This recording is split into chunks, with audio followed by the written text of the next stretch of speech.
In this video, I'm going to show you how you can completely eliminate your bad habits and your addictions with the power of the law of attraction.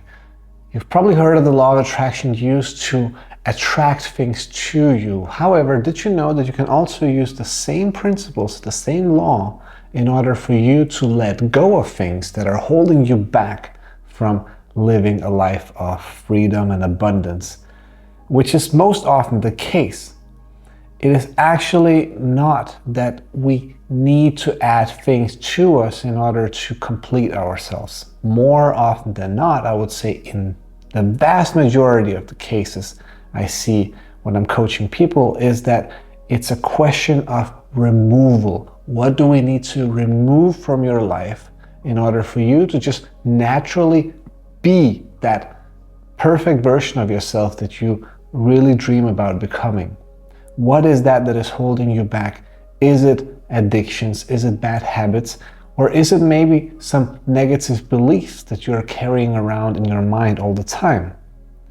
So when it comes to addiction, when it comes to bad habits, I see a couple of negative beliefs that I see all the time. And the first one is, I keep falling off.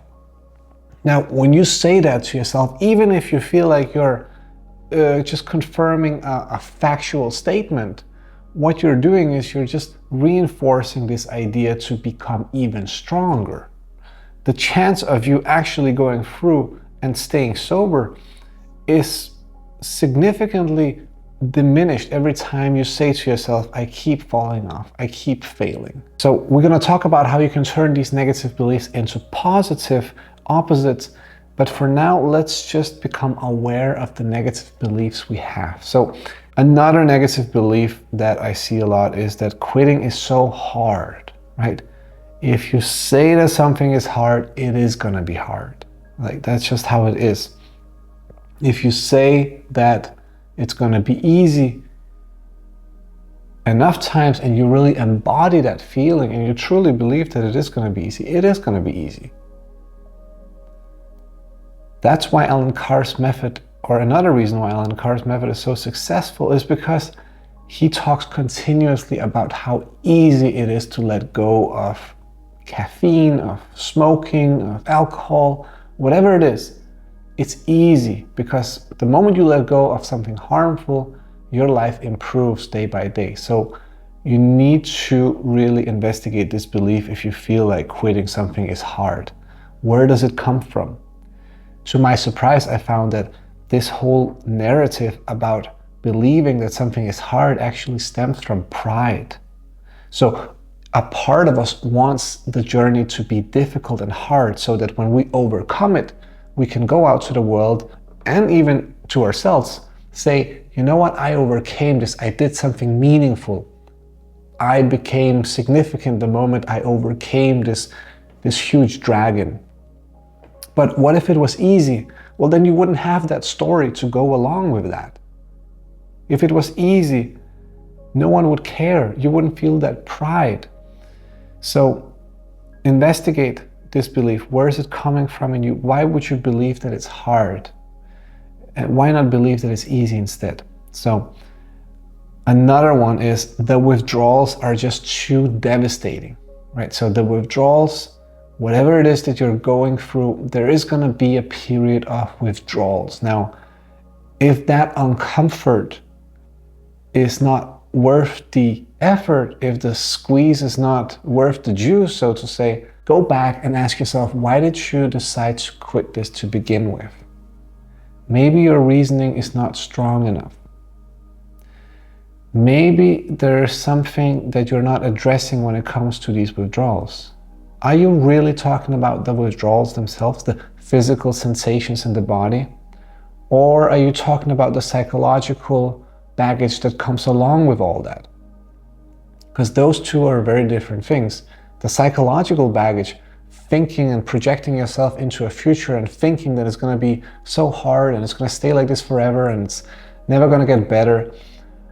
Thinking all these things have nothing to do with the withdrawals.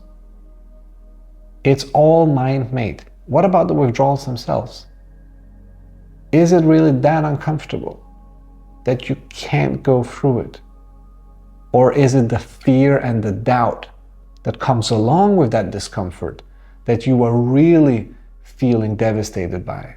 Another one is, I keep thinking about going back. So again, same thing as before. What is your reason for quitting this? Where does this belief come from that you want to go back to it? Where does that come from? Is it really what you think? Or is it your old self seeking comfort that is giving you these thoughts? Again, very different things. Just like when we're standing in the supermarket and we're choosing what to eat and we have decided to not eat any processed foods, and our bodily sensations are like gravitating towards the aisles with the processed foods and the junk foods, we have to stop and ask ourselves, where is that coming from? Is this what I want? Or is it maybe just that I'm in a calorie deficit and I'm just hungry in general and my body is craving the fast accessible calories? Or is it that I really want some processed food? Which one is it? So awareness is the number one thing when it comes to transformation. Everything you want to become in life starts with awareness. Everything you want to get rid of as well starts with awareness as well. Now, another one is, my friends keep dragging me back into my old ways. So this is a big one. We are often told that we are the average of the 5 people who spend the most time with. Where does that belief come from? Where did you hear this belief first? Investigate that belief. Who says that it's true? I believed this once, and then I realized, well, the opposite is just as true as this, right? Because if I'm the average of the 5 people I spend the most time with, then the 5 friends in my circle are the average of whatever I am. In other words, I set the pace, I create the frame for these relationships.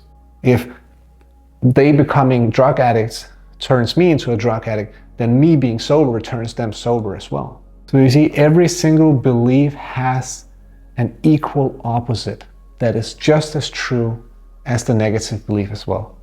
If there is a negative charge, there is a positive charge. Investigate your beliefs.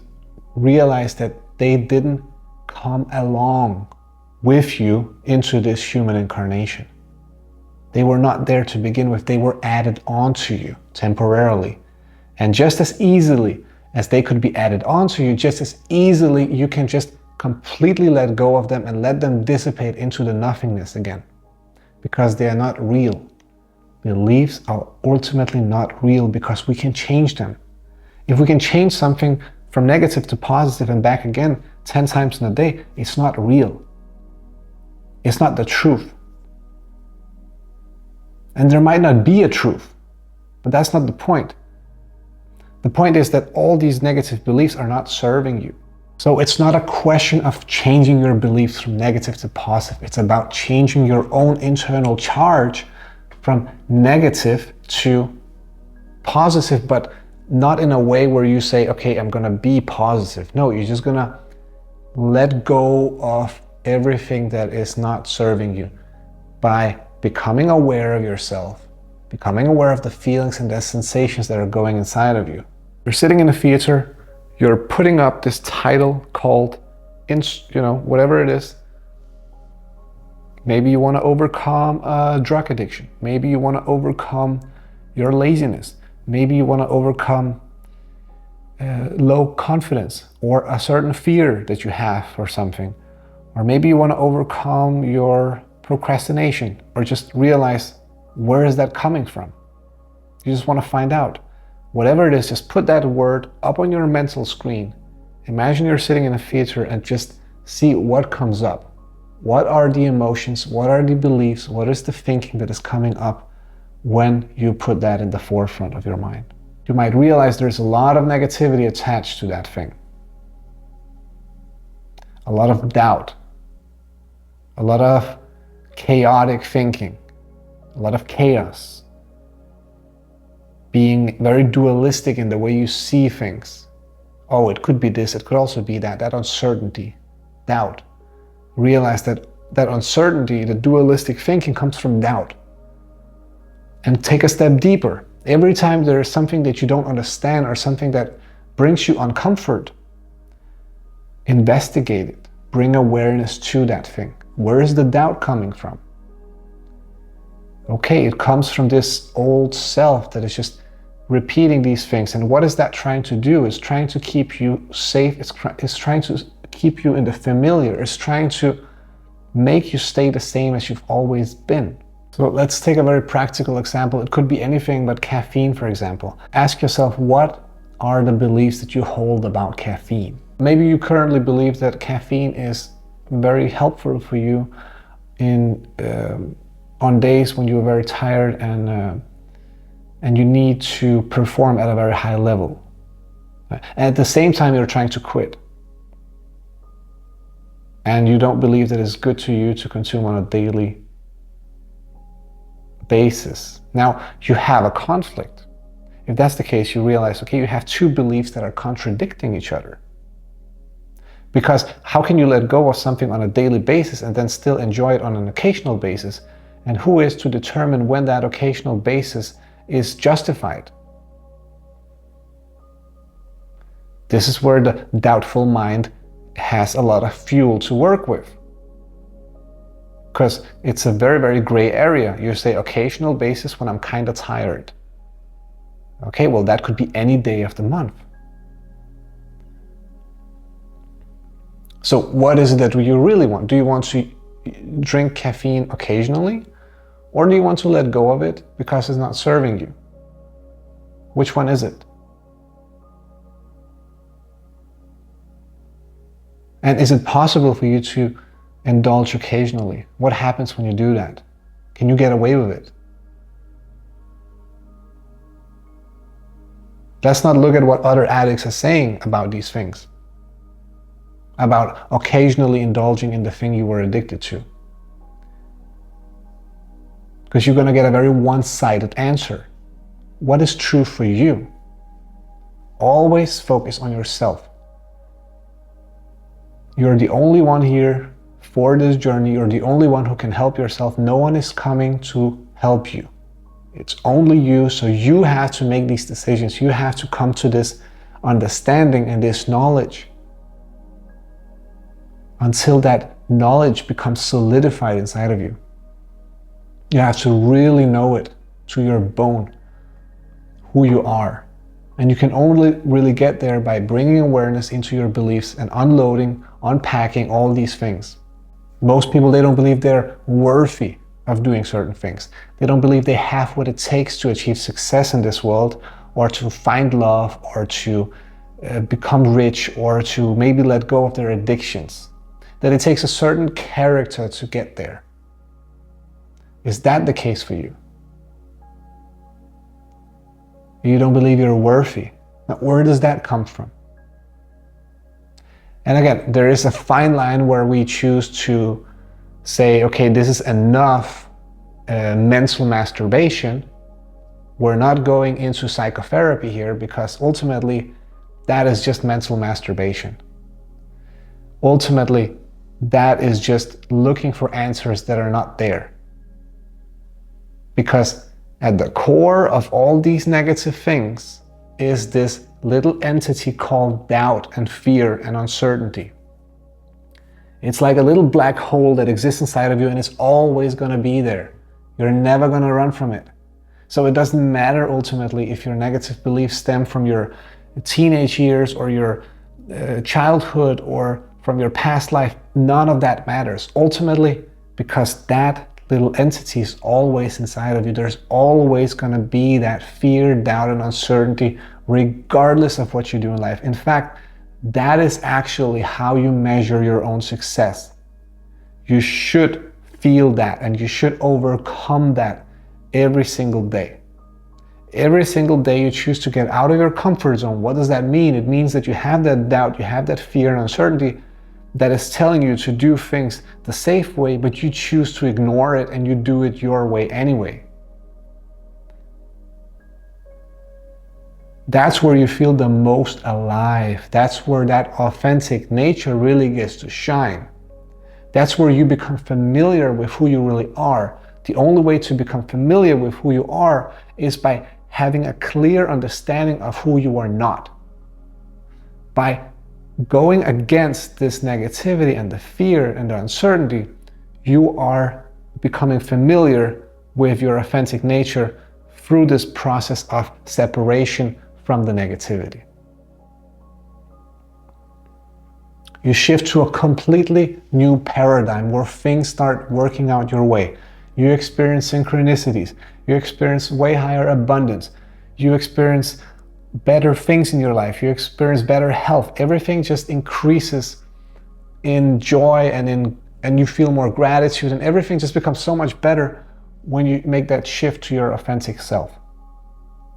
And we could call that the art of being present. We could call that the just do it method. It doesn't matter, right? There are many ways to put words on it, but what is happening is that you have that fear, you have that uncertainty, you have that doubt, and you're like, that's not me.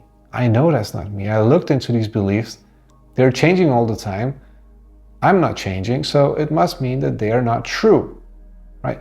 Where do they come from? They come from doubt, but ultimately that does not matter. It's just this little monster, as Alan Carr calls it. It's the little psychological monster that is always in the background lurking and preying on you to fall into your old self again.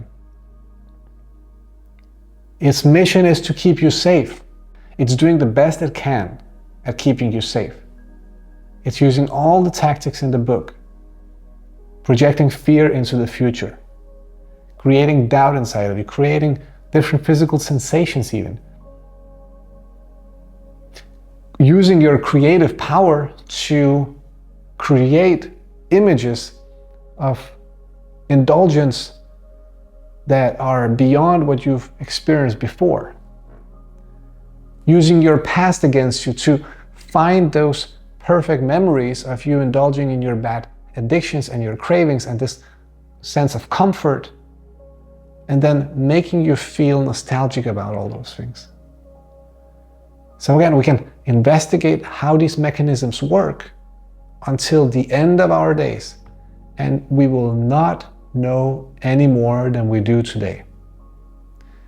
That's why we only care about the practical matters, and that is, how can we just be our authentic self without these things interfering with our decision making? And the way to do it is obviously to stay present. It's to realize that you only have this moment. There's nothing else. Everything else is a lie. If you feel like your future is going to be better than this moment right now, you're in for a hell of an awakening, because it's not. This moment is the best moment you will ever experience. Obviously, unless you have like some physical illness or something, that would be the exception. But for 99% of people, this moment right here is the best moment you will ever experience. Now, what does that mean? Be present, right? So what do you do with that presence? Do you just like sit here like a spaced out zombie? Because I see a lot of people do that. I see a lot of people who are like new to meditation and being their true selves, who just sit there like and just stare. Like, what the fuck are you doing? Do something, express yourself, create. I mean, are you that person who's just sitting there like a dead vegetable? You're probably not. You're an expressive person who loves to create, who loves to vibrate high, who loves to have high levels of energy and all these things. So be that. Or, let me say it in a different way. Your best version of yourself. What do they act like? What do they think like? What do they feel like? That would maybe be a better place for you to start. Ask yourself, what does your best version, that authentic self, your higher self, that perfect timeline of your life, that version of you, what do they act like? What do they talk like? What do they do? How do they interact with other people? What are their views on relationships, on purpose, on finances? Now, another way you can use law of attraction in order for you to get rid of all these blockages that you have is by imagining the future outcome that you would love to be in, and then embody it as if it's already there. See, the future for us is only a means to an end on a spiritually emotional level, meaning that we're just using that to tune into, just like a radio station, to tune into the frequency that we want to be in. And that's it. We're not dwelling on the future. So that version of you who has overcome these obstacles that you're currently facing, what's on the other side of that? What's the feeling of that? What does that future version of you look like? What do they feel like is the most important. And then feel that, tune into that feeling, and realize that you are that already. And that you're no longer in the process of quitting any substances. You no longer partake in these substances because you are already emotionally in the future. Emotionally, you have already overcome these obstacles. That's why we say it's actually easy. Because how could it not be? Assume the wish fulfilled. This cuts the whole process of going through the challenges and the obstacles. So how could you call it hard? There might be a little bit of discomfort going through this process on a physical level, but realize that's just the old self dying. That's just the old self, that little feeling of doubt that is just with its last breath fighting to stay alive. That creates uncomfort. That uncomfort has nothing to do with you or an indication of whether what you're doing is right or wrong. In fact, it's an indication that what you're doing is probably right for you. Because you need to learn this. How could you not?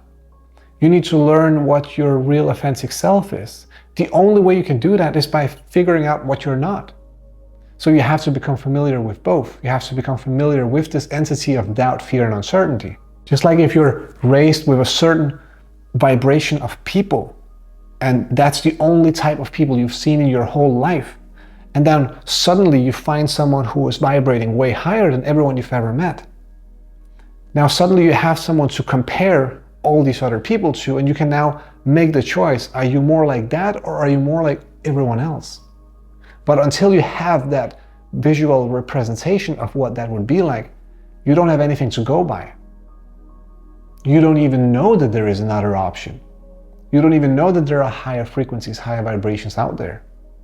And then once you start seeing that in yourself repeatedly, again and again over longer and longer periods, you start to notice the difference in how your paradigms change from a negatively charged one, chaotic, and all those negative things, to a positive charge, full of bliss and joy, full of synchronicities, full of amazing relationships, full of gratitude. And every time you realize, that's me. And when you fall back down, you're like, that's not me. I don't want to be that. I know there's something better. And then you make the right adjustments, you bring awareness to it. You realize that, okay, yeah, I was probably too focused on the future outcomes or the past regrets or whatever it may be, and you tune back into the present moment. And now suddenly your whole paradigm changes to that of a positively charged paradigm once again. In fact, all these addictions that we're trying to overcome, that is really just our higher self sending us signals, saying, hey, you know what? Let go of these things. I know it's going to be hard for you, but let go of them. Because through the challenge, you will find me. Through the obstacle itself, you will realize that there is no obstacle, and yet you are actually much more than you think you are. And then once you are aligned with your higher self, you're not even thinking about these addictions. They don't matter because you already feel really, really good. And when you feel really, really good, you don't have that urgency to get better. You don't have that insecurity about your being that something needs to change. Oh, I need to get rid of that, or I shouldn't have done that. Every time I do that, I mess up my life. There's none of that left. All you have is just this present moment. In fact, you can't even make decisions about your own future anymore, because you realize that by letting go of control, you're actually in the best possible timeline that you could find yourself in. Your highest timeline is that where you let go of your want to control your surroundings. And that's not a curse, that's the greatest gift there is. Because trying to control something is devastating. Why would you want that? Why would you want to always try to control everything? It's much easier to just say, you know what, I'm not in control. And by letting go of the control, things are actually playing out in my favor.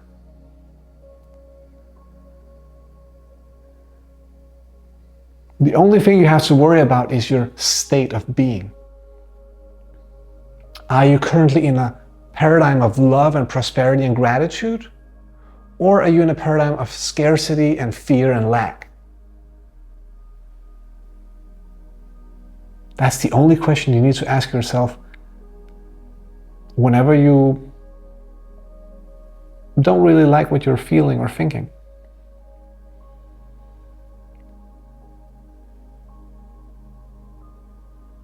And based on that answer, you know exactly what to do. If you find yourself in the lower levels, you meditate, you bring awareness to your being, and you remember that all those things that are going on inside of you, they are not who you are, and they are just helpful signposts for you to find yourself back up where you belong. And if you ask yourself this question, which is surprising if you would, what is my state currently once everything is going really good and you're feeling very grateful?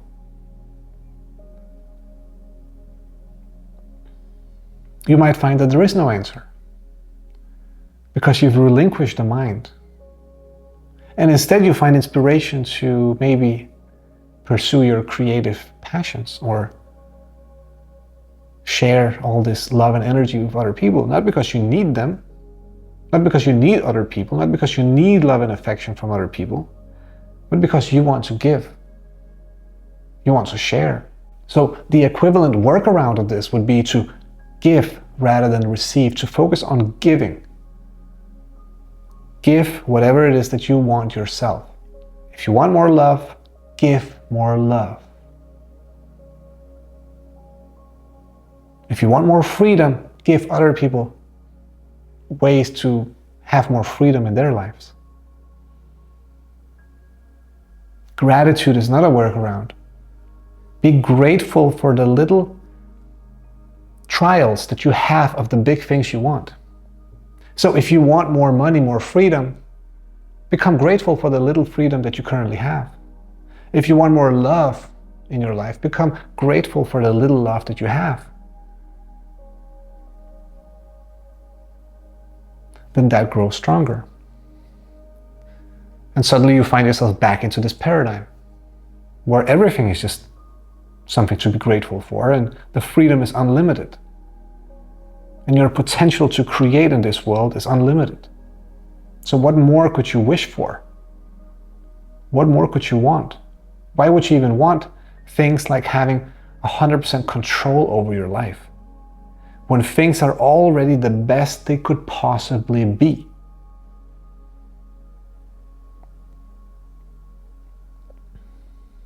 So addiction is really just another signpost for you to align yourself with this higher frequency.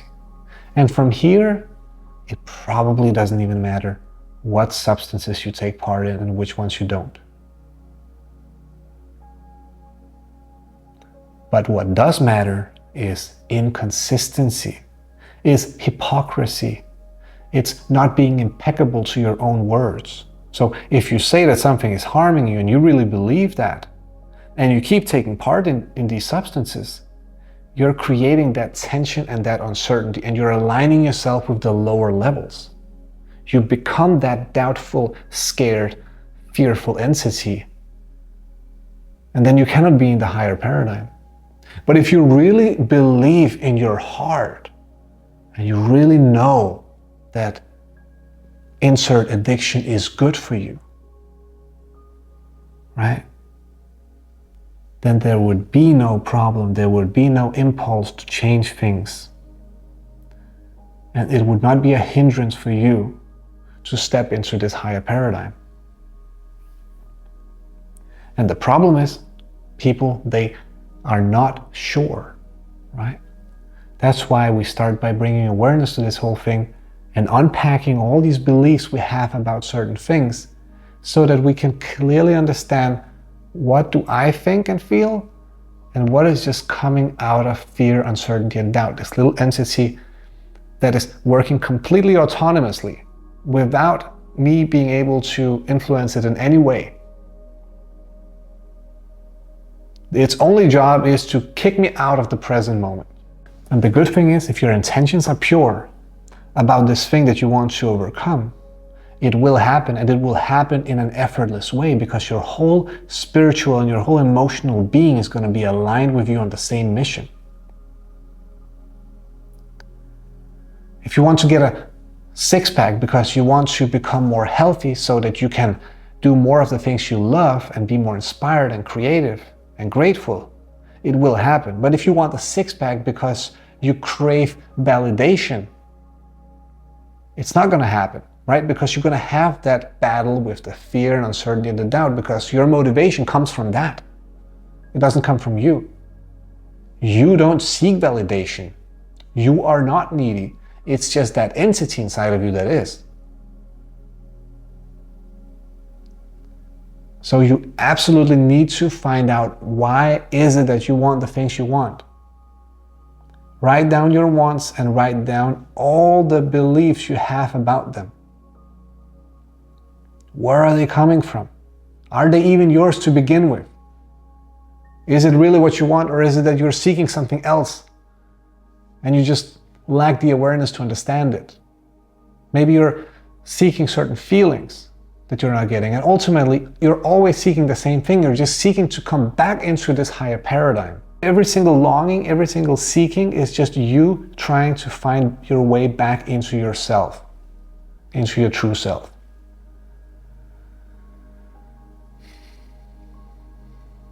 That's it for this video. Thanks for watching. And if you want to work with me personally, there is a link in the description below where you can fill out a form and apply for one-on-one coaching with me. And until next time.